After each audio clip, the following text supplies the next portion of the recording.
নমস্কার বন্ধুরা, আশা করি সবাই খুব ভালো আছো। শুভমিতা ব্লগে সবাইকে স্বাগত জানাই। আজকে তোমাদের সাথে শেয়ার করব চিকেনের রেসিপি।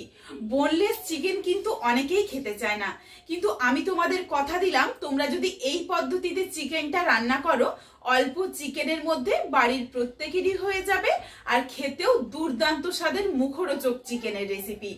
বন্ধুরা, চিকেন অনেকভাবে তোমরা বানিয়েছো, তবে তোমাদের কাছে আমার অনুরোধ রইল, বাড়িতে অবশ্যই একবার হলেও চিকেন এইভাবে বানিয়ে দেখো, তারপর আমায় কমেন্ট করে জানিও রেসিপিটা তোমাদের কেমন লাগলো। তাহলে চলো বন্ধুরা, রেসিপিটা দেখে নেওয়া যাক। রেসিপিটা কেউ স্কিপ করো না, স্কিপ করলে আমি কি পদ্ধতিতে রেসিপিটা বানালাম বা কি কি মশলার অ্যাড করলাম সেটা তোমরা মিস করে যাবে, তখন হয়তো রেসিপিটা খেতে এতটা ভালো হবে না। এখানে আমি প্রথমেই বোনলেস চিকেন নিয়ে নিয়েছি। চিকেনের পরিমাণ তোমরা তোমাদের পছন্দ মতো চাইলে কম বেশি করে নিতে পারো। এখানে আমি 300 থেকে 350 গ্রামের মতো চিকেনের ব্যবহার করেছি। প্রথমেই চিকেনটা ধুয়ে পরিষ্কার করে ভালোভাবে জলটা ঝরিয়ে নিয়েছিলাম। তারপর অল্প পরিমাণে পাতিলেবুর রস দিয়ে দিলাম পরিমাণ অনুযায়ী হলুদের গুঁড়ো, ঝালের জন্য লঙ্কার গুঁড়ো, আর হাফ চামচ দিচ্ছি ধনের গুঁড়ো। এখানে কিন্তু জিরের গুঁড়ো ব্যবহার হবে না, জিরেটা আমি অন্যভাবে পরে ব্যবহার করব। আর এরই সাথে দিয়ে দিলাম হাফ চামচ পরিমাণে কাঁচা সর্ষের তেল, আর খুবই অল্প পরিমাণে গ্রেট করে নেওয়া আদা রসুন। হাতে তোমাদের আমি যতটা আদা দেখিয়েছি এতটা আদা কিন্তু দিইনি। দেখো, বেশ অনেকটা আদা রেখে দিয়েছি, 2-3টে টুকরো মতো আদা দিয়েছিলাম, বাকিটা রেখে দিয়েছি। বেশি মশলার একদম ব্যবহার হবে না। এখানে আমি গ্রেট করা দিলাম, তোমরা চাইলে বাটা দিতে পারো। আর দেখো, 2 কোয়া রসুন দিয়েছি। রসুন কিন্তু আবারও পরে ব্যবহার করব, কিন্তু আদা আর ব্যবহার হবে না, খুবই অল্প আদারই ব্যবহার করলাম। আদা রসুনটা গ্রেট করে দিয়ে দিয়েছি। এরপর এর সাথে দিয়ে দিচ্ছি স্বাদ অনুযায়ী লবণ। লবণ দিয়ে ভালোভাবে চিকেনটা মেখে নিচ্ছি।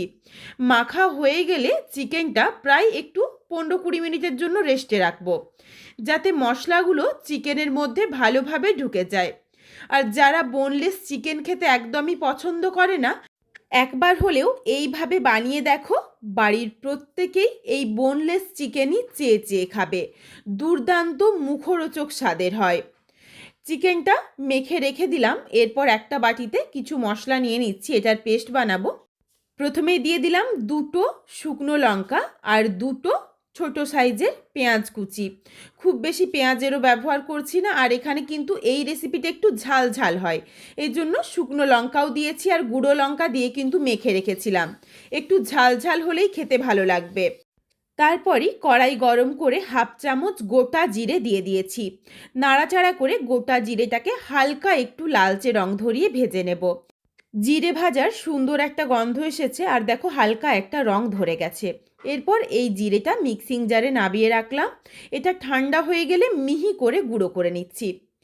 এইদিকে দেখো, কড়াইয়ের মধ্যে বেশ কিছুটা সর্ষের তেল গরম করে নিয়েছি। খুব বেশি কিন্তু তেলেরও দরকার হয় না। তেলটা কড়াইয়ের চারিদিকে খুব ভালোভাবে লাগিয়ে নিলাম, আর কড়াইটা কিন্তু খুব ভালোভাবে গরম করে নিয়েছি, যাতে কড়াইয়ের মধ্যে খুব বেশি চিকেনটা আটকে না যায়। তেল খুব ভালোভাবে গরম হয়ে যাওয়ার পর ম্যারিনেট করে নেওয়া চিকেনটা দিয়ে দিয়েছি। একদমই কিন্তু দেখো জলটা ঝরিয়ে দিয়েছি, আর জল ঝরানো চিকেনের মধ্যেই মশলা মাখিয়েছিলাম, খুব বেশি কিন্তু জলও ছাড়েনি। চিকেনটা এরপর ভেজে নিচ্ছি, আর এইদিকে গোটা জিরেটা গুঁড়ো করে নাবিয়ে রেখেছিলাম, আর ওই মিক্সিং জারে দিয়ে দিয়েছি 2টো শুকনো লঙ্কা, আর যে পেঁয়াজ কুচিটা রেখেছিলাম এটাকে একদম মিহি করে পেস্ট করে নিচ্ছি। তোমরা চাইলে কিন্তু ঝালের পরিমাণ আরও বেশি দিতে পারো, কোনো অসুবিধে নেই।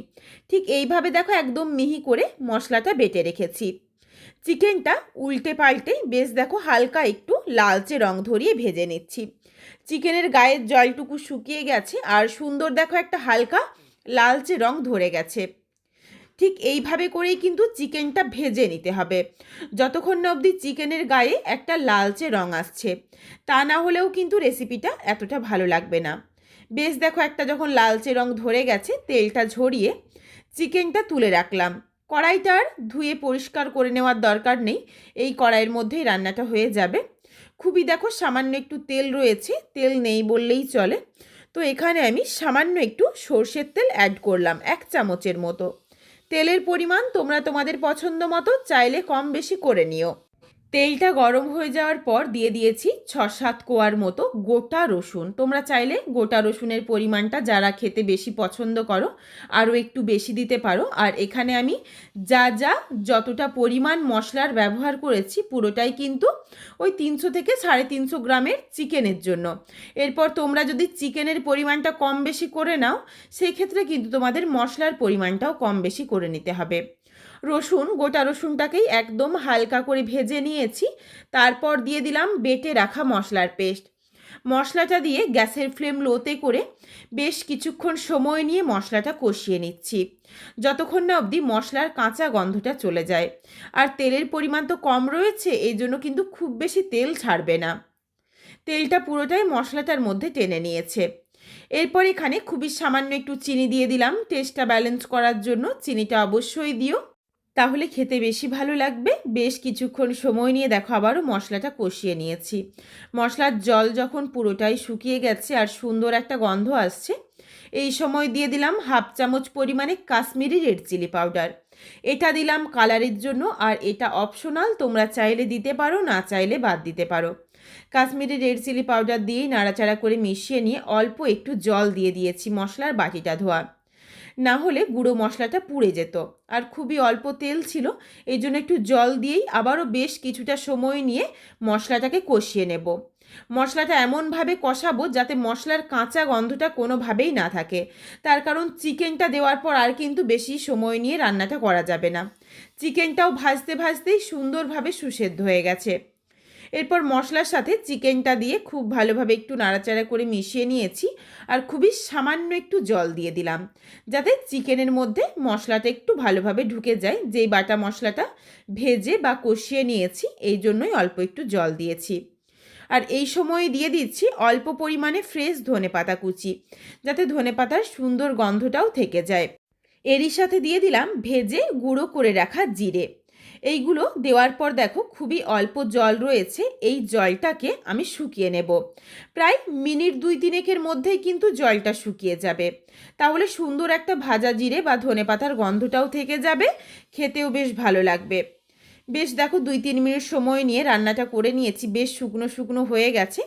স্বাদ অনুযায়ী লবণ দিয়ে দিলাম আর কিছুক্ষণের জন্য একটু ঢাকনা দিয়ে ঢেকে রাখলাম, যাতে যেটুকু জল রয়েছে এই জলটাও ভালোভাবে শুকিয়ে যায়।